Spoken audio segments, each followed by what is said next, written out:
اللہ کے یہ جو اسلام ہے نا, یہ ہمیں کیا سکھاتا ہے کہ ہم اللہ کے غلام ہیں. اسلام نے کچھ احکام ہمیں ایسے بھی دے دیے کہ ان احکام میں ہماری آزمائش ہے کہ یہ مجھے اپنا بندہ یہ اپنے آپ کو میرا بندہ سمجھتے ہیں یا نہیں سمجھتے. بندے کی اور غلام کی ڈیفینیشن یہ ہے کہ جب اسے آرڈر دیا جائے تو اس کے پاس کیوں کا آپشن بولو نہیں ہونا چاہیے, ہوتا ہی نہیں ہے. یہ امتحان ہے. بنی اسرائیل کو اللہ نے ہفتے کے دن مچھلی کے شکار سے منع کیا. کوئی ریزن بنتی ہے اس کی, بھئی ہفتے کو کیا ہو جائے گا؟ کیا ہفتے کو مچھلی کھانے سے یا شکار کرنے سے مچھلی کی نسل پہ کوئی گروتھ ریشو پہ کوئی فرق پڑنے والا ہے بھائی؟ وہ تو جتنا اتوار کو پڑے گا اتنا ہی ہفتے کو پڑے گا. یا ہفتے کے دن ڈاکٹرز کہتے ہیں کہ مچھلی کھانے سے کوئی وائٹامن ڈی کی کمی پوری ہونے کے بجائے اور زیادہ کمی واقع ہو جاتی ہے, ہفتے میں کچھ ایسی صورت سے شعاعیں نکلتی ہیں, ہے بھائی؟ اللہ نے منع کر دیا. بنی اسرائیل کو کہا ہفتے کے دن آپ کو مچھلی کھانے کی اجازت نہیں, اور آتی ہفتے کے دن ہی زیادہ تھی. تو اسلام یہ بتانا چاہتا ہے کہ میرے بندے بن کے بنو, یہ زمین تمہارے باپ کی نہیں ہے. بس یہ کانسیپٹ ہمارے دل میں ڈالا جا رہا ہے, سمجھ رہے ہو؟ یہ زمین تمہارے باپ کی نہیں ہے, میں نے بنایا ہے, جیسا کہوں گا ویسے انسان کے بچوں کی طرح چلنا پڑے گا. ختم ہو گئی بات. ہمارے یہاں ہر چیز میں ایکچولی وہ یوں تھا, تو ایکچولی وہ ایک صاحب قربانی کے بارے میں پوچھنے لگے, قربانی کے بارے میں, یہ ابھی قربانی آنے والی ہے نا, تو اس میں بھی یہی اعتراضات, یار اتنا پیسہ غریبوں کو کھلا دیا جاتا ہے بھائی, ایک ایک گھر میں 2-2 لاکھ 1.5 لاکھ 1 لاکھ کی قربانی ہو رہی ہے, ایک جانور کٹتا ہے نا, اور اس کا گوشت 3-4 دن میں کباب بنا کے کھا پی کے ختم. اتنا پیسہ اگر ہم IMF کو دے دیتے تو ہمارا اتنا قرضہ ادا ہو جاتا. اتنا پیسہ اگر ہم جہیز کے لیے جمع کر لیتے, لاکھوں بچیوں کی شادیوں کا انتظام, بولتے کیوں نہیں بھائی, ہو جاتا. اتنا پیسہ اگر ہم ڈیم کے لیے جمع کرتے, ڈیم نے تو پھر بھی, یہ غلط ہو گئی مثال, واپس لے رہا ہوں واپس. اور کیا ہو سکتا ہے؟ بس یہ 2 ہی چیزیں ہو سکتی ہیں. بہرحال بہت کچھ ہو سکتا تھا نا. اتنا پیسہ ہم اپنے بچوں کی پڑھائیوں پہ لگا دیتے تو بچے, ہمارے ملک سے جہالت کا خاتمہ ہو جاتا. اتنا پیسہ یوں کر دیتے تو یوں ہو جاتا, یوں کر دیتے. اور اگر چلو گوشت ہی میں خرچ کرنا تھا, بھائی علماء کہتے ہیں نا غریبوں کو گوشت کھانے کو مل رہا ہے, تو اتنا پیسہ گوشت خرید کے اسٹاک کر دیتے اور پھر پورے سال آرام سے تقسیم ہوتے. یعنی گورنمنٹ یہ اعلان کرتی بھائی قربانی کی مد میں سب اتنے پیسے جمع کرائیں, 50,000 ہم کرا دیتے, 1 لاکھ رفیع بھائی کرا دیتے, 1.5 لاکھ فلاں کرا دیتا, اور یہ کرا کے گورنمنٹ یا کوئی کمیٹی بن جاتی جو کہتی اب ہم ایک دن میں نہیں بلکہ پورے سال میں ڈیوائڈ کر کے جانور ذبح کر کے غریبوں میں بانٹتے رہیں گے, اس سے غریبوں کو فائدہ زیادہ ہوتا. بھائی 3 دن میں ہی آپ نے لاکھوں کروڑوں جانور کاٹ دیے, اس میں تو ضائع بھی بہت ہوتا ہے نا.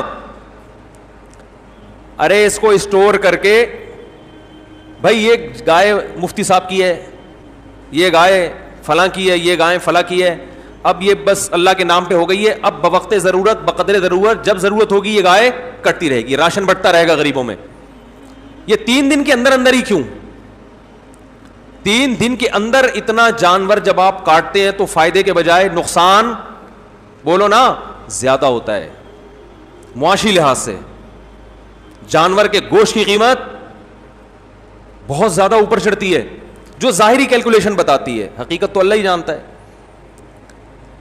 ارے مجھے ایک بات بتاؤ نا یار, یہ بات کی سمجھانا کوئی مشکل کام ہے؟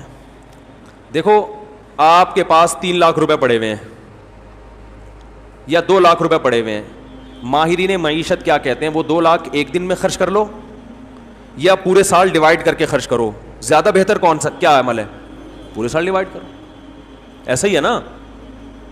تو آپ کے پاس اتنے جانور کروڑوں گائے بیل بکرے دمبے موجود ہیں, تو ماہر معیشت کہیں گے کہ 3 دن کے اندر کاٹ کے ان کے کباب بنا کے کھا جانا, اس سے بہتر ہے کہ ان کو پورے سال میں ڈیوائڈ کر دو.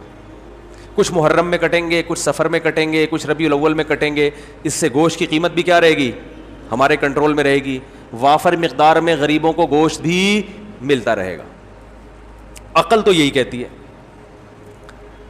اسی وجہ سے یہ لبرلز لوگوں کو بڑے اعتراضات ہوتے ہیں, یار یہ کون سی قربانی ہے یار, یہ کیا ہے یار, یہ کون سا طریقہ ہے یار, جانور لاؤ کاٹو, جہاں پہ کسائی لے گیا نکال کے, اور کھال جو ہے نا وہ فلان لے گئے, اور پھر وہ کھایا پیا 3 دن ہلا گلا. کچھ لوگ اسٹور کر لیتے ہیں لیکن وہ بھی اپنے لیے کرتے ہیں, غریبوں کے لیے تھوڑی کرتے ہیں. محرم میں حلیم پکا دیا اس سے بس, اس کے بعد نہیں چلتا وہ. تو یہ کیا ہو رہا ہے؟ دوسری بات, گوشت خرید کے اگر وہ سستا پڑتا ہے, جانور خرید کے کاٹ کے کھایا جائے تو وہ اور زیادہ مہنگا پڑتا ہے. تو یہ کروڑوں روپے کا سرمایہ اس طرح بھی ہلاک ہو رہا ہے. ارے یہی بکرا آپ عام دنوں میں خریدو آدھی قیمت پہ ملے گا, بلکہ گوشت خریدو تو اور سستا ملے گا, اور گوشت بھی اپنی مرضی کا ملے گا. جو سری پائے کے عادی نہیں ہے وہ سری پائے نہ خریدیں, لیکن یہی آپ بقرعید والے دن خریدو تو ڈبل قیمت پہ. کیا خیال ہے بھائی؟ اور اگر کاٹنا ہی تھا تو جو لنگڑے لولے جانور ہیں ان کو کاٹ دو, گوشت تو سب میں ایک ہی جیسا نکلتا ہے نا. ارے کسی کا جانور لنگڑا ہے, اندھا ہے, کانا ہے, کنکٹا ہے, وہ تو ویسے ہی گوشت پہ تھوڑی کوئی اثر پڑتا ہے. جانور اندھا ہو, گوشت تھوڑی اندھا ہے. لیکن شریعت نے کیا کہا؟ معذور جانور کی قربانی بولو بھائی نہیں. یہ تو ایک اور اعتراض ہمارے لیے کھڑا کر دیا. تو اتنے سارے اعتراضات قربانی پہ ہوتے ہیں, ان سب کا ایک ہی جواب ایک حدیث میں موجود ہے. صحابی نے پوچھا یا رسول اللہ یہ قربانی کیا ہے؟ آپ نے فرمایا سنت ابیکم ابراہیم, تمہارے باپ ابراہیم کی سنت, بس اور کوئی لاجک نہیں ہے. جب اللہ نے ابراہیم علیہ السلام کو حکم دیا بیٹے کو ذبح کرو, تو اس کی کوئی لاجک سمجھ میں آتی ہے؟ ابھی تو گائے کاٹنے کا کہا جا رہا ہے, بیٹا کاٹنا تک کا تو کوئی تک بنتا ہے ہی نہیں. بھائی بیٹے کو کاٹنے کا حکم دیا جائے, یہ کسی لبرل کو آپ سمجھا سکتے ہو اس کی حکمت ہے بھائی؟ اقوام متحدہ کو قائل کر سکتے ہو کہ بیٹا کاٹنا بھی اس کی کوئی تک بنتا ہے اس کا؟ وہ مانیں گے؟ ہے بھائی؟ کسی کو بھی بٹھا کے سمجھاؤ یار فلاں کو اللہ نے حکم دیا بیٹا کاٹو, تو آپ فوراً کہو گے یار ہو سکتا ہے وہ بیٹا چور ہو معاذ اللہ, یا وہ بیٹا اتنا بڑا مجرم ہو کہ اس نے کئی لوگ کاٹ چکا ہو. تو اب باپ کو کہا جا رہا ہے اس بیٹے کو کاٹو تاکہ مزید لوگ نہ کٹیں, ڈاکو ہو, چور ہو, ہے نہ بھائی. وہ بیٹا بھی کون ہے؟ اسماعیل پیغمبر کا بیٹا, اور جس کے بارے میں بشارت دی گئی تھی کہ بطور انعام کے دیا جا رہا ہے آپ کو, آپ کی قربانیوں کا صلہ ہے یہ بیٹا, بطور گفٹ, جس کے اچھا ہونے میں دو رائے نہیں ہو سکتی. ایسے بیٹے کے بارے میں حکم دیا جا رہا ہے ابا کو کہ اس بیٹے کو کیا کر دو؟ ذبح کر دو. آپ کہہ سکتے ہیں ہو سکتا ہے بچے کا امتحان لیا جا رہا ہو کہ یہ بچہ کتنے پانی میں ہے, کاٹنے کا اصل حکم نہ ہو بلکہ اللہ دیکھنا چاہ رہے ہو کہ بچہ آگے سے رسپانس کیا کرتا ہے. تو بچے نے جواب کیا دیا تھا؟ یا ابت افعل ما تؤمر, اے ابا جو کہا گیا ہے عمل کر لیں. تو بچہ ایگزام میں کامیاب ہو گیا, اب اللہ کہتے ہیں بس نہیں کاٹیں, ہے بھائی؟ تو جیسے ابراہیم علیہ السلام کو حکم دیا اپنے بیٹے کو کاٹیں, اس کی لاجک کچھ بھی نہیں ہے سوائے اس کے کہ ابراہیم بھی اللہ کے, بیٹا بھی اللہ کی مخلوق پہلے ہے, ابراہیم کا بیٹا بعد میں. تو اللہ کہہ سکتا ہے بھائی میں تو ویسے بھی کسی کو کسی وقت موت دے سکتا ہوں, آپ نہیں کاٹیں میں کسی اور حادثے سے ہلاک کر دوں. یہ تو مجھے اختیارات ہے نا, دیا بھی تو میں نے. یہ ثابت کرنے کے لیے کہ ابراہیم تو میرا بندہ ہے اور تیرا بیٹا بھی میرا غلام ہے. غلام کو جب حکم دیا جاتا ہے تو اس کے پاس کیوں کا آپشن نہیں ہوتا, بس یہ ثابت کرنے کے لیے کاٹو. تو ہمیں حکم دیا جا رہا ہے کہ بیٹے مت کاٹو بلکہ بیٹے تو مزید پیدا کرو, نسل بڑھانے کا حکم ہے نا, لیکن بیٹے کے بدلے میں جانور کاٹو. اور اس جانور پہ جو اعتراضات ہوں کہ کیوں کاٹنے کا حکم دیا جا رہا ہے, اتنے پیسے سے غریب کی شادی کرا دیتے. ایک تو غریب کی جب بھی مثال آتی ہے شادی کی آتی ہے بیچارے کی مثال, کیونکہ غریب کے ہر مسئلہ حل ہوتا ہے, شادی نہیں ہوتی بیچارے کی. غریب کو روٹی بھی مل جاتی ہے, لوگ زکات فطرہ دے دیتے ہیں غریبوں کو, میں نے دیکھا ہے, بلکہ دیتے ہی غریبوں کو ہیں, تلاش کر کر کے غریبوں کو دیتے ہیں. ہر کام علاج بھی ہو جاتا ہے. غریب کا مسئلہ اٹکتا کہاں ہے؟ رشتہ لینے جائے گا جتنا بھی ترس آ رہا ہو نا آپ کو, آپ بولے گے بھائی تو یہ 1 لاکھ مزید لے لے, پتلی گلی سے نکل یہاں سے, بیٹی نہیں دوں گا. تو غریب کے سارے مسائل کہاں کے کھڑے ہوتے ہیں. اس لیے میں مثال دیتا ہوں, غریب کی شادی نہیں ہوتی اس کی بیچارے کی, رشتہ نہیں دیتا کوئی, تو غریب بھی نہیں دے رہے ہوتے. کمال کی بات یہ ہے, غریب بھی نہیں دے رہے ہوتے اس. تو اس لیے میری زبان سے نکلتا ہی یہی لفظ ہے ہمیشہ. کیا بات کر رہا تھا میں؟ ہاں, تو میں یہ عرض کر رہا تھا کہ لوگ کہہ سکتے تھے کہ یہ جو تم نے 1.5-2 لاکھ کا بیل خریدا ہے, اس سے کسی غریب کی شادی کرا دیتے, یا کھانا کھلا دیتے, یا کسی غریب بچی کو جہیز دے دیتے, یا فلانا کر دیتے, تو ڈمکانا کر دیتے. تو آپ ان سے بولو بھائی, جب ابراہیم علیہ السلام کو اللہ نے حکم دیا تھا بیٹے کو ذبح کرو, تو ابراہیم علیہ السلام بھی اس قسم کے اشکال اگر کر لیتے تو وہ اللہ کے خلیل نہ بنتے, وہ معاذ اللہ نقل کفر شیطان کے دوست بن جاتے. تو آپ مجھے بھی شیطان کا دوست بنانے کی کوشش نہ کریں. اللہ نے حکم دیا کہ کاٹو, تو میں کیا کروں گا؟ کاٹوں گا. اور حج میں تو اس سے بھی زیادہ عجیب معاملہ ہوتا ہے. یہاں تو ہم گوشت کھا بھی لیتے ہیں, کھلا بھی دیتے ہیں. مینا میں جو کروڑوں لاکھوں جانور ذبح ہوتے ہیں وہ تو بیچارے اکثر ضائع ہو جاتے ہیں. لیکن عقل پرستوں کو اللہ نے یہاں ایک جواب دیا ہے کہ تم جو یہ فلسفے کیلکولیٹر لے کے بیٹھتے ہو نا کہ اتنے جانور اگر یوں ایکچولی یوں ہو جاتا تو ہر سال اگر کٹتے تو ایکچولی گوشت کی قیمتیں کنٹرول میں رہتی ہیں, اور ایکچولی یوں ہوتا اور اس سے اتنے غریبوں کے پیٹ بھر جاتے اور اس سے تو جانور ختم ہوتے ہیں. تو اللہ نے ابراہیم علیہ السلام کی سنت میں بتا دیا کہ ابراہیم نے اپنے بیٹے کو ذبح کرنے کے لیے لٹایا تھا نا, تو سب سے زیادہ نسل چلی کس کی ہے؟ اسماعیل کی, اور برکت کس میں ہوئی؟ اسی بیٹے میں. آئی بات سمجھ میں؟ کوانٹٹی کے لحاظ سے بھی اور کوالٹی کے لحاظ سے بھی. آج بھی دنیا میں خاندان افرادی قوت کے لحاظ سے سب سے زیادہ سید ہیں دنیا میں, جن کو شاہ بھی کہا جاتا ہے, سید بھی کہا جاتا ہے, افرادی لحاظ سے بھی. اور روحانی اعتبار سے سید الانبیاء محمد صلی اللہ علیہ وسلم اللہ نے حضرت اسماعیل کی اولاد میں پیدا کیے. تو پتہ چلا کہ بھائی جو اللہ کے لیے کٹے گا بڑھے گا بھی, بولو نا وہی. کتے تو 12 بچے دیتے ہیں, اور کئی سال ہو گئے KMC والے نہیں مار رہے, پھر بھی اتنے نہیں ہوئے ہیں بھائی, یہ تو اللہ کا فضل ہو گیا. لیکن گائے, بیل, بکرے, دمبے روزانہ کروڑوں کی تعداد میں کٹتے ہیں, اتنے کہ ہمارے تصور سے جب بھی شنواری جاؤ گے 8-10 بکرے لٹکے ہوئے نظر آئیں گے آپ. ہر ہوٹل پہ یہی ہے. او بھائی سال میں 1 بچہ دیتی ہے بکری یار, گروتھ ریشو کیا ہے؟ 1 بچہ سال میں. کٹ روزانہ رہا ہے, روزانہ. کمیلا جاؤ نا کبھی, کراچی کے کمیلے جاؤ, روزانہ بچڑے 2 دانت کے, وہ لائن لگی ہوئی ہوتی ہے. او بھائی یہ تو 2 سال میں 1 پیدا ہوتا ہے. یہ مرغیوں کی طرف 24-24 انڈے تھوڑی دیتی ہیں بکریاں اور گائے کہ 24-24 بھینسیں نکل رہے ہیں اس میں سے.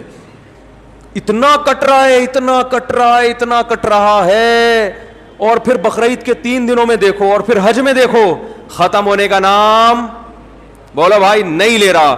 یہ ہے کوانٹٹی کے اعتبار سے برکت, اور کوالٹی کے اعتبار سے برکت دیکھو.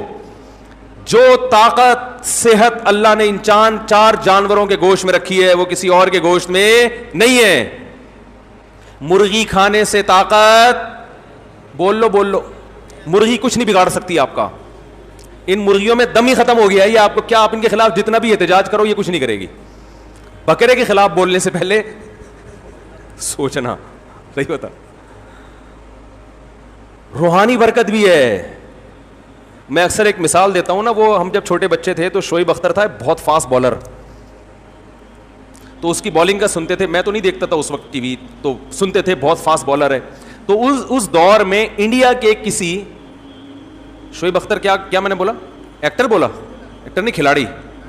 انڈیا کے اس دور میں کسی کھلاڑی کا انٹرویو آیا کہ پاکستان کے پاس اتنے فاسٹ بالر ہیں, آپ کے پاس کیوں نہیں ہے؟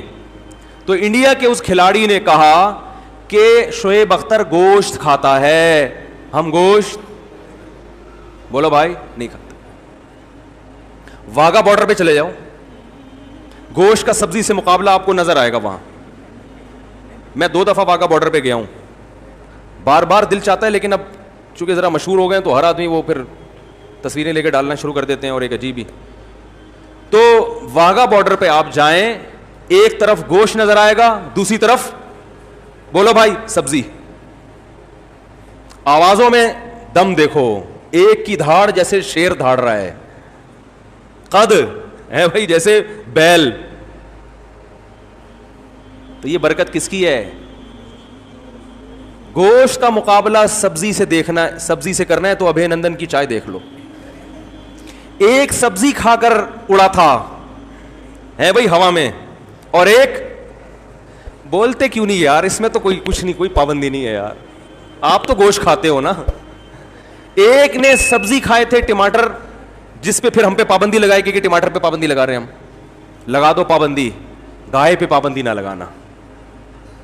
انڈیا نے دھمکی دی تھی نا ہم تمہارے ٹماٹر بند کر دیں گے, تو ہمارے یہاں تو ٹومیٹو کیچپ میں ٹماٹر نہیں ڈلتا. ہمارے یہاں تو ٹومیٹو کیچپ میں نہیں ڈلتا ٹماٹر, وہ پتہ نہیں کیا ڈل رہا ہوتا ہے. تو ٹماٹر بند کرنے سے ہمارا کوئی نقصان نہیں ہے. انڈیا سے جو گائے آ رہی ہیں اور وہ بیل آ رہے ہیں نا, جو ہندو نہیں کھاتے, یہ آپ بہت اچھا کرتے ہو, بہت اچھا. آپ گائے کو اپنی ماں سمجھو, گائے کی سیوا کرو, سجدہ کرو گائے کے سامنے, ہمیں کوئی اعتراض نہیں ہے, کیونکہ آپ کھاؤ گے تو ہمارے لیے کھانا مہنگا ہو جائے گا تھوڑا سا.